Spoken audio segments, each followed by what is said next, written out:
Ces cages, remplies de coquilles d'huîtres, ont été conçues pour observer dans la lagune les juvéniles de poissons.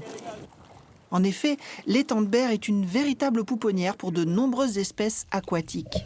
Le gyprèbe, avec Écocéan et le Gysposidonie, ont décidé de s'intéresser à cette étape de la vie subaquatique pour mieux connaître la diversité dans la lagune. Les coquilles d'huîtres, elles permettent justement à tous ces crustacés de venir à l'intérieur, de créer du bruit, de faire une première source d'alimentation pour les poissons. Et ensuite, c'est ces crustacés, c'est cette vivagie à l'intérieur qui va attirer les juvéniles de poissons. L'intérêt, c'est vraiment de pouvoir dimensionner, de pouvoir comprendre les espèces, leur fonctionnement, les allers-retours qu'elles peuvent faire avec la mer, les périodes auxquelles elles vont venir grandir sur l'étang de Berre. Donc il faudra attendre une petite année pour avoir tous ces résultats. Les bébés poissons devraient apprécier ce refuge artificiel, inespéré, pour échapper aux prédateurs. Pour la première fois, il sera donc possible de les observer.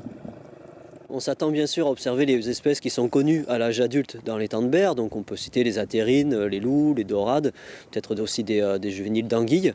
Après, il y a certainement beaucoup d'espèces que l'on n'a jamais vraiment observées et qui là, du fait de cet effort scientifique qui va être mis en place, pourront être découvertes dans l'étang de Berre.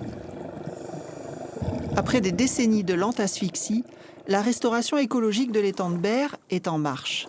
Mais dans quelle mesure ? C'est ce que cherche à déterminer l'étude du syndicat mixte gyprèbe. L'enjeu est important pour l'environnement, mais aussi pour le maintien, le développement de l'activité piscicole.